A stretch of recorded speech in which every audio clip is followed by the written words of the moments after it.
December 24, 2023. Merry Christmas to all. Sa pagpili po ng candidate, lagi importante po yung malakas kumain. Kalimitan naman ho sa malakas, sa magagaling na manok at malalakas pumalo at mabibilis, yan po ay malalakas kumain. Kasi po, pagka pasado na sa standard niya yung palo, importante po ay yung tinatawag na voracious eaters, yung malalakas kumain. At talagang yan ay ano po yan, madali pong ihanda, madaling palakasin at pabilisin.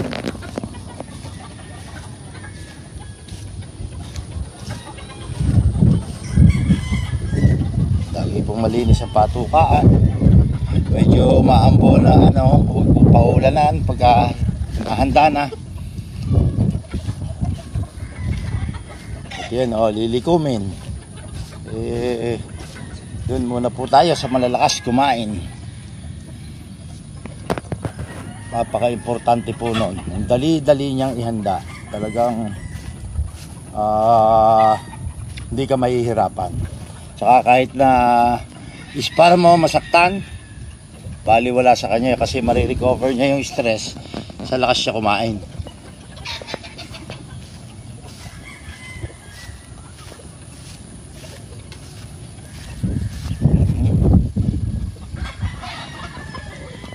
Saktong 4 PM po.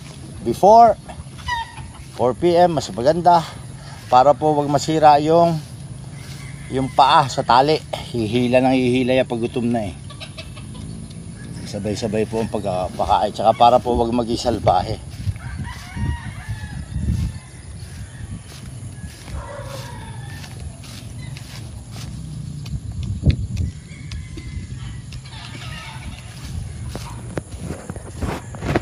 Yan po. Bukas, lalagay na sila dyan. Basta umaraw lang. Rotate na sa facilities. Pati dun. Sa round pen, running pen. Para mabilis umikot.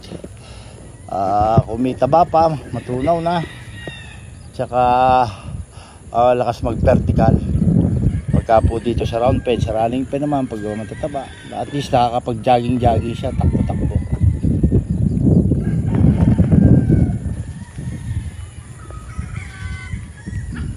Pulang-pula na ang mukha kasi na-deworm na dilaws na. May vitamins na rin. So pag Pasko, mamaya po pagkakain, sisilo na sila sa may bubong. Hindi na ho pwede maulan na, lalo na pag ganito. Di bali umulat malamig, wag lang yung may paspas ng hangin. Sirang-sira po sila doon. Umiipot ng green at puti, hindi magtutunaw. Yun ang nakakainis doon. Pag ganun po, pag under training na at nagkakasakit, hindi nagtunaw, out nyo na yan, hindi na yun naaabot. Pag tatamaan lang yung i-cord mo na lang siya at makapahinga. Hindi na ho advisable na ituloy ang paghahanda nun.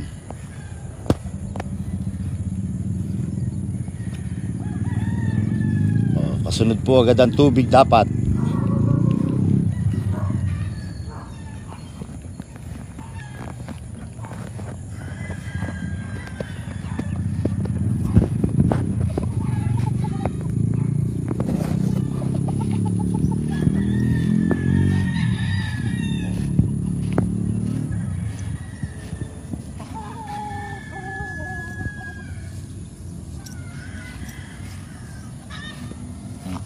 Yan yung pula ang mukha, pula ang manik, kasi balansyado kinakain.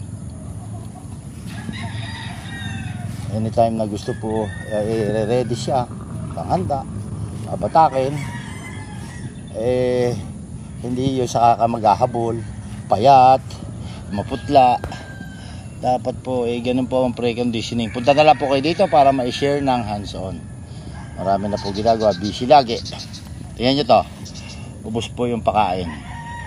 Pagka po mabilis kumain at magtunaw, ay mabilis niya rin po tinatapos ang kanyang kalaban. Tandaan nyo po yun.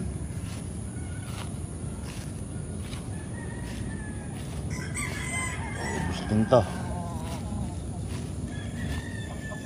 boss.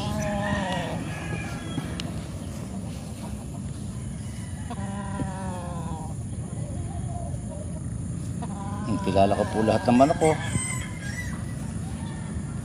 Bawat isa. Kasi nga, itlog pa lang, kasama ko na.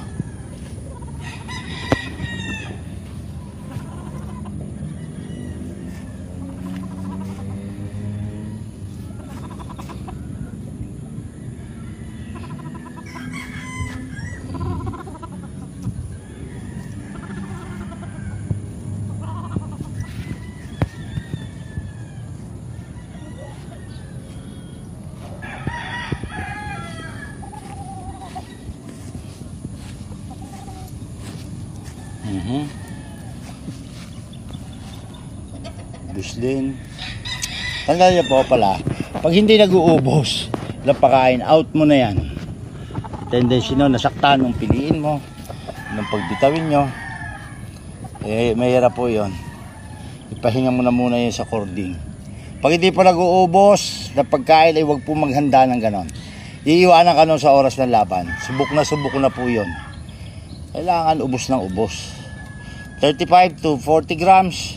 Depende po sa size ng manok. Kaya dapat alam mo yung hipo ng katawan para alam mo kung dadagdag, yung ano idadagdag mo, anong kulang.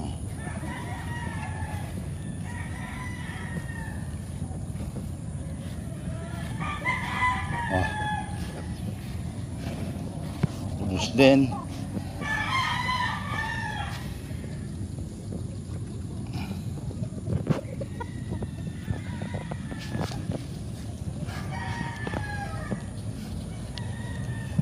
Oops. Itong isa pa. Ubus din.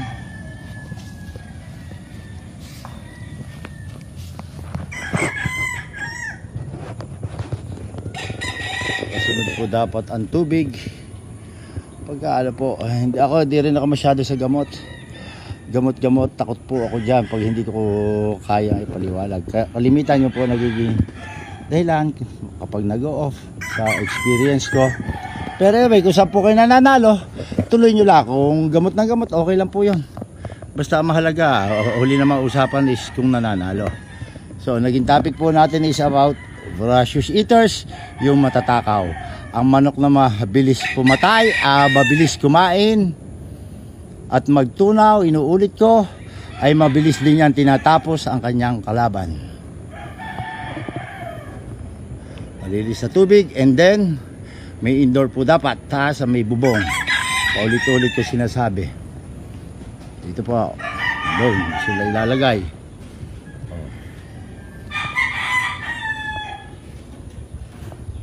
Wala po sila, sumikat ng araw ay 3 days ng ambon. Nakalista na po yung weight nila at saka kung anong name nila para madali pong ma-identify. So, ganun po. Tuto ko na po sila. Balik na sa trono. Dito, upo. Habang pinapanood po sila. First set muna, yung by set muna ako kung pumili. Depende po. Yung mga candidates po doon sa maybe po, ito naman mga reserve. Tingnan natin kung alin ang ano. Dapat po lagi may reserve para hindi ka maiipit. Kasi meron dyan masasaktan, hindi. Kung walang mag-off, mas maganda. Anyway, lagi po natin tatandaan, tamang nutrisyon para may proteksyon.